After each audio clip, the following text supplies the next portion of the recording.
Hello दोस्तों, नमस्कार।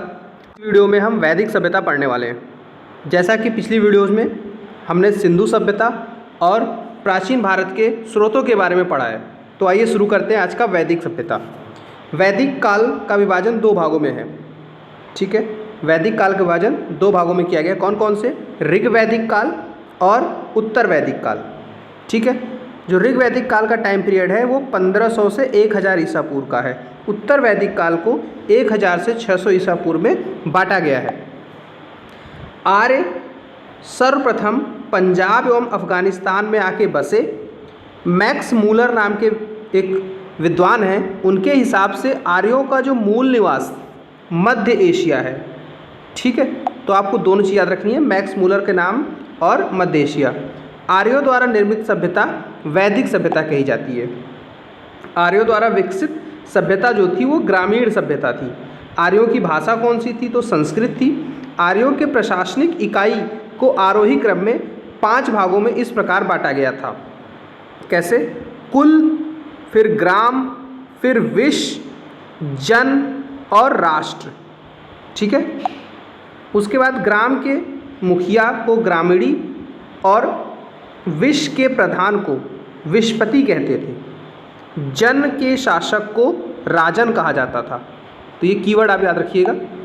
राज्याधिकारियों में पुरोहित एवं सेनानी प्रमुख थे। सूत, रथकार, कम्मादि नामक अधिकारी रत्नी कहे जाते थे। इनकी संख्या राजा सहित करीब 12 हुआ करती थी। पुरम अर्थात दुर्गपति, स्पस यानी जनता की गतिविधियों को देखने वाला गुप्तचर, ये पोस्ट हैं। उसके बाद वाजपति गोचर भूमि के अधिकारी को कहते थे। उग्र अपराधियों को पकड़ने का कार्य करता था। सभा एवं समिति राजा को सलाह देने वाली संस्थाएं थीं।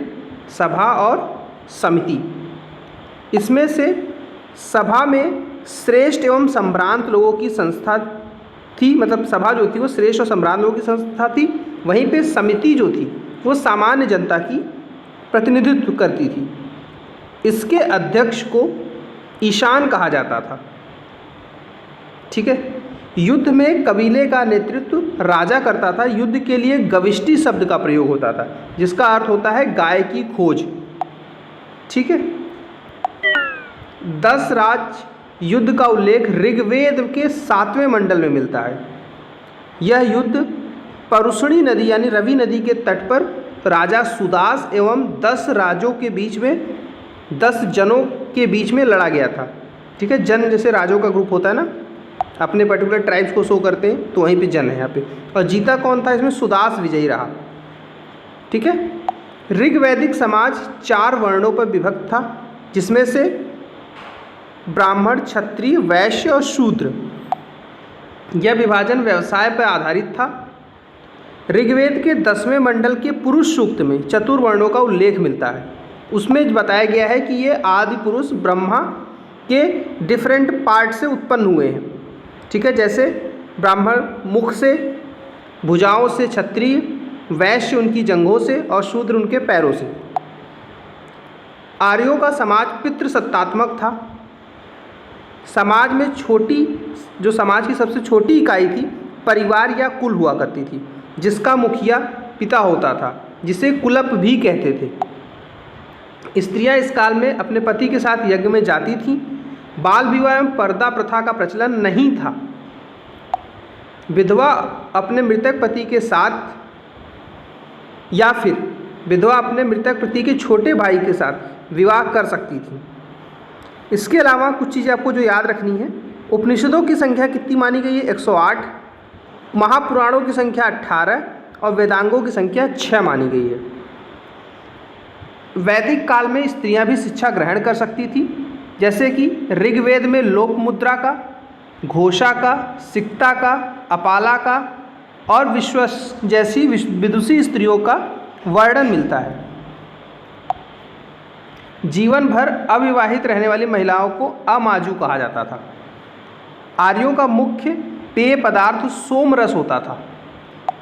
यह वनस्पतियों से बनाया जाता था।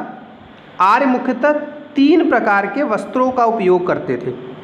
जैसे एक वास, दूसरा अधिवास और तीसरा है उष्णीष। अंदर पहनने वाले कपड़ों को नीवी कहा जाता था, इनर गारमेंट्स को नीवी कहते थे वो। आर्यों के मनोरंजन का मुख्य साधन संगीत, रथ दौड़, घुड़दौड़ और धूत क्रीड़ा था। आर्यों का मुख्य व्यवसाय पशुपालन एवं कृषि हुआ करता था। गाय को अघन्य अर्थात न मारे जाने वाले पशु की श्रेणी में रखा जाता था। गाय की हत्या करने वाला या उसे घायल करने वाले को वेदों में मृत्यु दंड अथवा देश से निकाले जाने की सजा थी। आर्यों का प्रिय पशु घोड़ा था, जो सर्वाधिक प्रिय देवता इंद्र को रिप्रेजेंट करता था। मतलब फिर से अगर मैं इसे समझाऊं तो सबसे प्रिय पशु उनका घोड़ा था और सबसे प्रिय देवता इंद्र थे। दो चीज़ें आपको याद रखनी है। आर्यों द्वारा खोजी गई धातु लोहा थी, जिसे श्याम अयश कहा जाता था। ठीक है, तांबे को लोहित अयश के नाम से जानते थे और लोहे को श्याम अयश। व्यापार हेतु वो दूर दूर तक जाते थे और इस तरह व्यापार वाले में दूर जाने वाले व्यक्ति को वो पड़ी कहते थे। लेन देन में विनिमय वस्तु प्रणाली सिस्टम, जिसे बार्टर सिस्टम कहते हैं, प्रचलित थे। ऋण देकर ब्याज लेने वाले व्यक्ति को वेकनॉट या सूदखोर कहते थे, वेकनाट। मनुष्य एवं देवता के बीच मध्यस्थता की भूमिका अग्नि देवता निभाते थे। ऋग्वेद में उल्लिखित सभी नदियों में सरस्वती सबसे महत्वपूर्ण तथा पवित्र मानी जाती थी। ऋग्वेद में गंगा यमुना का उल्लेख सिर्फ एक बार हुआ है। उत्तर वैदिक काल में इंद्र के स्थान पे प्रजापति का सर्वाधिक रोल बढ़ गया और वो प्रिय देवता हो गए। इंद्र का स्थान किसने ले लिया? प्रजापति ने।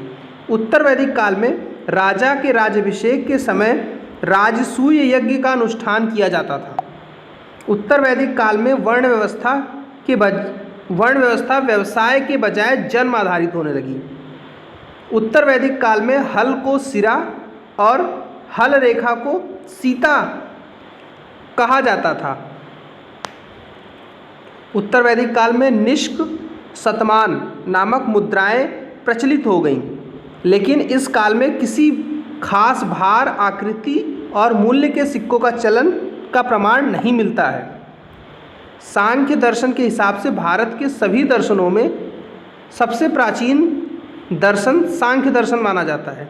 इसके अनुसार मूल तत्व 25 हैं, जिसमें से प्रकृति इसका पहला तत्व है। सत्यमेव जयते को मुंडक उपनिषद से लिया गया है।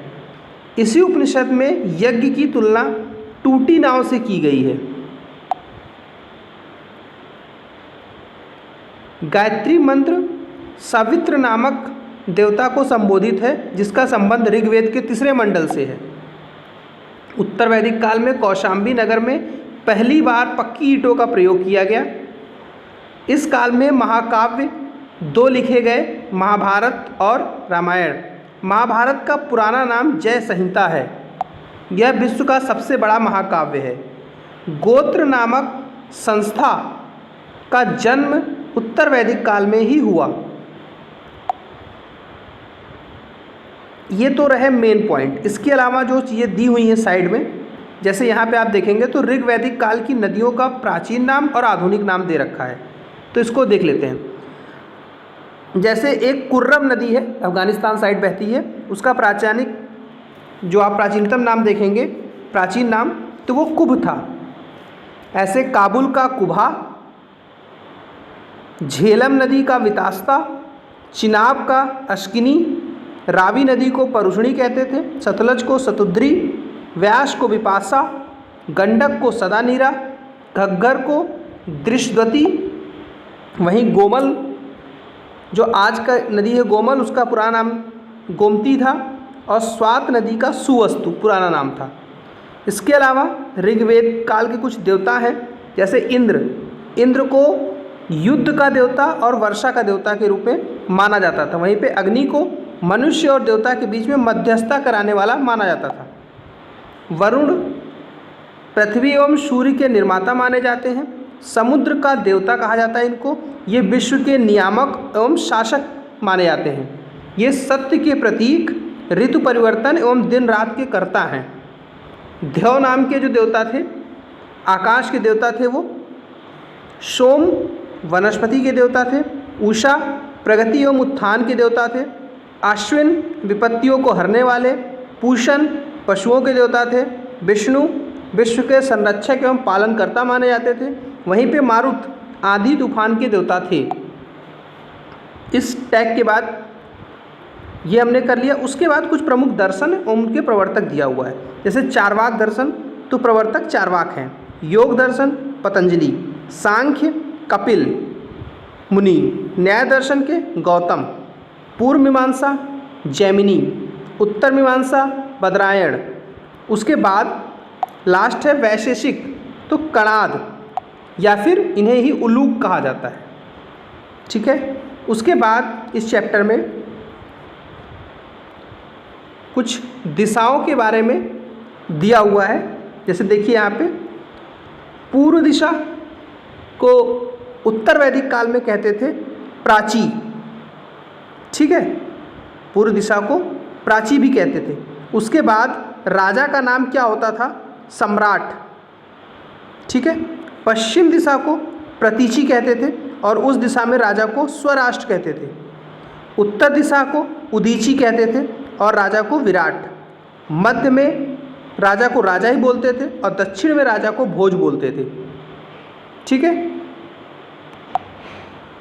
उसके अलावा इस वैदिक काल वाले चैप्टर में बस इतनी चीज़ें लूसेंट में दे रखी हैं और मोस्ट ऑफ द चीज़ें 99% चीज़ें इसमें कवर हो गई।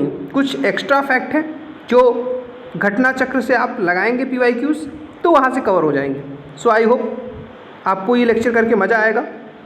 उसके बाद अपना फीडबैक ज़रूर दीजिएगा। Thank you very much.